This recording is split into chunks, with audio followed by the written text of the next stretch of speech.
Sige, handa na ba kayo para simulan ng kasiyahan? Ito ang kulay na gusto ko. Meron ba kayo nito? Paumanhin, sa palagay ko wala kami niyan. Seryoso ka ba? Oo, pasensya na talaga. Ang rose gold ay isang popular na kulay kaya naubusan kami. Pero marami kami ibang kulay. Gusto mo ba ng magenta o purple? Sabi ko, siguro kaya kong gawin ng purple. Yan din ang kukunin ko, Rochelle. Babagay kasi sa money at body ko. Well, pumili ka ng ibang kulay, Stacy. Kaarawan ko ngayon. Walang problema, sabihin nyo na kapag handa na kayo. Ito ang listahan ng lahat ng serbisyo namin. Ayos lang, pipili na lang ako ng iba. Hindi okay lang. Kumuha ka ng purple. Siguro ako na lang kuha ng red. Yan din ang kukunin ko. O baka hindi na lang. Kumuha ka ng purple, sa presyo ng mga to, mukhang magbabago na lang ako ng plano. Baka hindi na lang ako magpakulay. Okay lang, binigay sa akin ni Mami ang credit card niya. Kaya kumuha kayo ng gusto nyo. Pero sa tingin nyo, anong kulay ang bagay sa akin?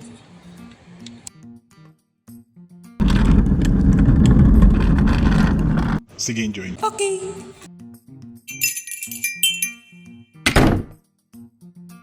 Hi, Rochelle. Maligayang karawan. Oh, hi Penelope. Hindi ko naisip na darating ka. Nagbibiro ka ba? Sa susunod na linggo ang karawan ko, kaya parang regalo ko na rin ito. Ayos. Kailangan ko ng hand sanitizer. BRB. Bakit nandito si Penelope Esman? Ang mami ko ang pumilit na imbitahan siya. Assistant ng mama ko ang tatay niya at siya ang nagplano ng lahat kaya nagilty si mama kung hindi siya kasama. Ang bait naman ng mama mo. Hindi naman, nakakainis nga eh. Totoo. Ayan na siya. So, anong gagawin ninyo ngayon? Magpapakulay kami ng buhok at magpapamani-pedi. Talaga? Matagal ko na talagang gustong subukan yan. Lalo na ang pagpapakulay ng buhok. Gusto ko talaga ng rose gold. Mahusay. Sana magustuhan mo ang regalo ko. Ang cute naman. Ikaw ba, gumawa nito? Hindi mo to gusto, hindi ba? Hindi lang talaga ito ang style ko. Pasensya na.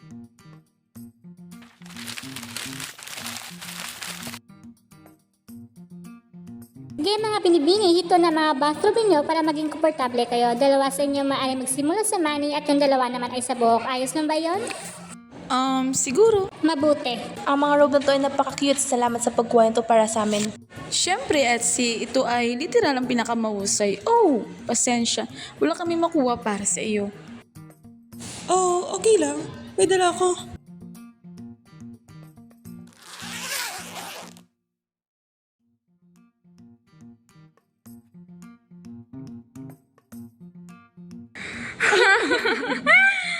Alam kong hindi kasing ganda ng sa inyo. Sa mama ko yan dati at Sabagay, gusto niyo bang kumuha ng boomerang? Oo naman. gusto niyo bang may pa-blow kiss? Magandang ideya.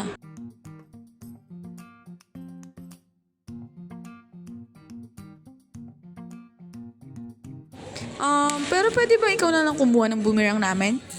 Ah, sige. Salamat, Penelope. Marunong ka ba talaga kumuha ng boomerang? Oo naman. May Instagram din ako. Pwede niyo naman i-follow. Sabihin mo lang kung kailan kami magsisimula. Handa, 3, 2, 1. Eto na. Ang ganda! Ipopost ko to. Paki-send sa akin, ipopost ko rin sa Snap. Sige, airdrop ko. Pwede ba ako mag-boomerang kasama kayo? Okay lang sa akin. May nasabi ba akong mali? Okay mga binibini, sino mauuna sa koko? Kami ni Stacy. Si Amber na lang muna sa buhok kasama si Penelope. Sorry, Amber. Okay lang. Sige, kukunin ko lang ang nail polish ninyo at kayong dalawa sumunod sa akin. Makapaniwala na gusto niyang gumawa ng boomerang kasama tayo. Alam ko, Parang desperada, kailangan natin gumawa ng paraan para umalis siya. Bago tayo magsimula, gusto ko lang kumpirmahin ang lahat ng serbisyo. Money, caddy, at hair coloring, tama? Oo, yun lang. Para sa 4 na tao, ang total ay $727 at 45 cents, hindi pa kasama ang tip. Oh, ang mahal naman. Oo, maraming serbisyo kasi, lalo na para sa 4 na tao. Sigurado ka bang gusto mong bayaran ang lahat? Oo naman, party ko ito. Saka si mama rin ang nag-alok na. Yan na yun. Anong ibig mo sabihin? Pwede bang bigyan mo kami ng 30 segundo? Sige. Alam ba ni Penelope na ikaw magbabayad lahat? Sa tingin ko, hindi ako sigurado. Sabihin mo na lang na hindi siya kasali, baka wala siyang pambayad, kaya mapipilitan na lang siyang umalis. Oo nga, hindi ko naisip yun. Ang talino mo talaga. Okay, handa na kami. So, itong tao lang ang sasagutin ko. Hindi siya kasali. Pero pakiusap, huwag mong sabihin na ako ang magbabayad para sa iba. Naintindihan ko. Sige. Nakakalungkot naman. Wala kayong rose gold. Pero okay na rin ang pink. Ang total mo ay $181 at 86 cents, hindi kasama ang isang tip. Paano mo gusto magbayad? Akala ko ayos na ang lahat. Pasensya na hindi. Okay, wala akong dalang pera. Bakit hindi ka nagdala ng pera? Hindi ka dapat basta umasa na sagot na lahat. Tama ka. Ako ay... Pasensya na iha, ngunit kailangan mo umupo sa isang ito kung wala kang paraan upang magbayad. Okay lang ba kung tatawagin ko tatay ko? Ayos lang, ipapaupo na lang namin kayo sa waiting area pansamantala, okay?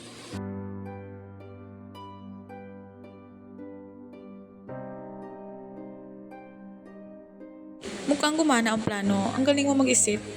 Natingin mo ba babayaran siya ng tatay niya? Halos $200? Imposible. Assistant lang siya. Kaunti lang ang kita nun.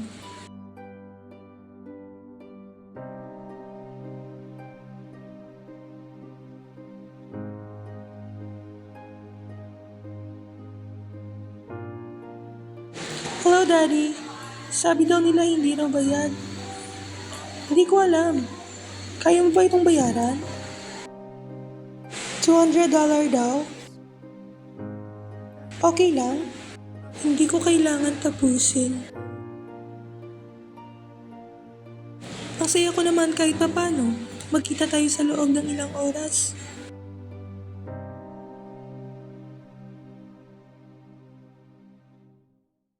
Ang cute, ang ganda ng kalalabasan ng lahat. Ako rin. Alam ko, tulad ng sino tayo, literal na tayo ang magiging sentro ng atensyon sa paralan. Maligayang karawan! Salamat! Sige. Bago ang lahat, kailangan natin kumuha ng larawan sa labas. Yes! Babalik kami agad. Oh, hi. Hey girls. Hey Rochelle. Hi.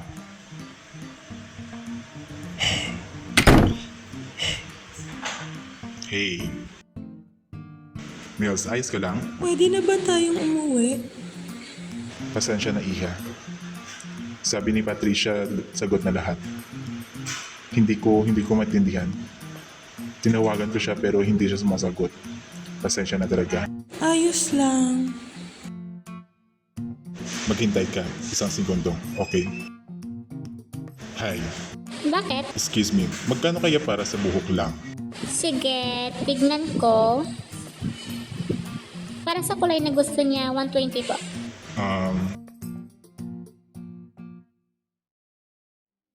Iha, pasensya ka na. Pero kapag nabayaran ako sa sunod na linggo, para sa iyong kaarawan baka may magagawa tayo na espesyal, okay? Pwede na ba tayong umalis bago sila bumalik? Sige. Salamat. Walang anuman, pasensya na rin. Hindi, ayos lang. Heto ang calling card namin. Mahusay, salamat. Niels, Iha, teka, hintayin mo ako. Pakiusap.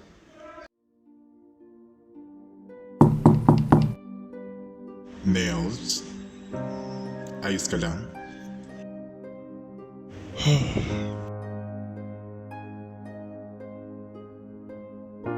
Ang sama nila sa akin, Dad. Tinawanan ni Rochelle ng regalo ko. Tinawanan nila yung robe ni Mama.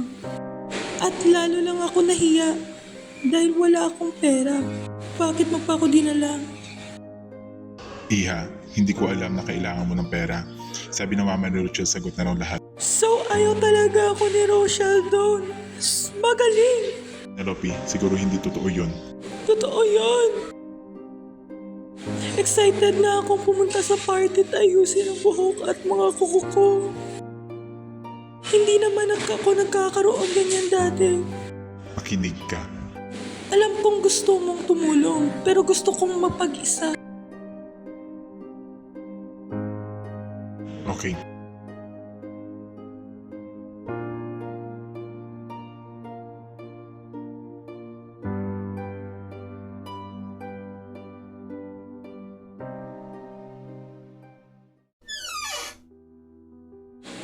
Kamusta ang library? Ayos lang. May mga bago kong librong babasahin mamaya.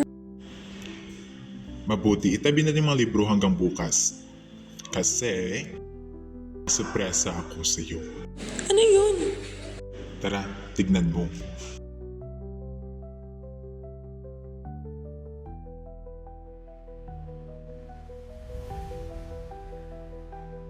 Penelope Sense Clamps Day? Halika. Umupo ka. Nagustuhan mo ba? Dad, ang galing nito! Pero hindi ko alam kung paano magkulay ng buhok kung mag-manicure. May darating ba? Wala akong gagawa. Pero hindi mo alam. Ginagawa ko ngayon. Nakikita mo. Matapos kong makita kung paano ka nagalit, alam kong may kailangan akong gawin. Wala akong alam tungkol sa mga pambabae, kaya nagpasya akong pumunta sa mabait na receptionist ng salon. Sinabi ko sa kanya na gusto kong bigyan ka ng sarili mong glam party. At tinanong niya akong tulungan na makuha ang lahat ng kailangan ko. Nagkaroon pa siya ng bagong padala ng rose gold na pangkulay. At nang pumunta ako para bayaran siya, ayaw niyang tumanggap ng pera mula sa akin dahil sobrang gusto kanya. Kagabi at ngayong umaga, nagpuyat ako nanood ng mga YouTube videos para matutunan ko magkulay ng buhok at magpinta ng kuko sa bahay. Kaya nga kailangan ko mag-practice sa sarili ko. Tignan mo. Alam kong hindi itong serbisyong gusto mo sa salon pero nangako ako, gagawin ko ang lahat. Okay? Oh, Dad, ito ang pinakamagandang ginawa mo para sa akin. Mahal na mahal kita. mahal na mahalin kita. May isa pa akong sorpresa. Ang huling haplos. Ay, salamat, Dad. Siyempre. Okay, kaya dapat ba tayo magsimula sa Monday o sa Pandy? Ibig mong sabihin, Manny Paddy? Yun nga, tara gawin na natin sa kamay mo. Sana alam mo ang ginagawa mo. Ako din. Okay, heto na. Ang gaganda niyo. Oo, ang ganda ng mga kulay. Salamat! Gusto ko sana ng rose gold pero ayos na rin to. Totoo bang pinareserve ng mama mo ang buong salon para sa birthday mo? Alam niyo naman ako, pumunta ng malaki o umuwi. Sino gusto makita ng larawan? Anong nangyayari doon? Tara, tingnan natin. Teka, akala ko gusto niyo makita ng larawan. Ang ganda mo. Sino kayang... OMG! Ang iyong buhok, mukhang napakaganda. Oo nga. Ano? Nagsasabi lang ako ng totoo. Thanks, it's rose gold. Penelope, ang ganda mo. Thanks, God. Sa parehong salon ka ba nagpagawa tulad ni na Rochelle, Stacy at Amber? Hindi, ibang taong gumawa nito. Oo, mukhang napakahusay kung sinong gumawa nito ay isang boss. Salamat. Magkakaroon ako ng glam party. Kung gusto niyo, pumunta kayo. Yeah, imbitado ba ako?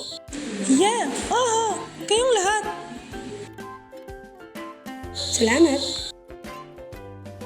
Salamat! Salamat, Penelope. Wow, ang ganda-ganda ng bracelets. Thanks, ako ang gumawa niyan. Nasa bahay mo ba ang party mo? Punta ba doon ang taong gumawa ng iyong buhok at mga kuko? Oo, siya ay. Tatay ko iyon. Seryoso? Ang tatay mo ang gumawa? Ang galing. Pwede rin kayong pumunta kung gusto ninyo. Yeah, tama. Walang paraan na pupunta kami sa iyong party. Tama? Tara, alis na tayo, Amber. Gusto ko pumunta. Okay lang ba? Oo, Seryoso ka? Hay, nako. Excited na ako sa party mo, Penelope. excited na rin ako. At, oh, gusto kong buhok at kuko mo. Maraming salamat. Oo nga pala, gusto mo bang makakuha ng boomerang? Oo,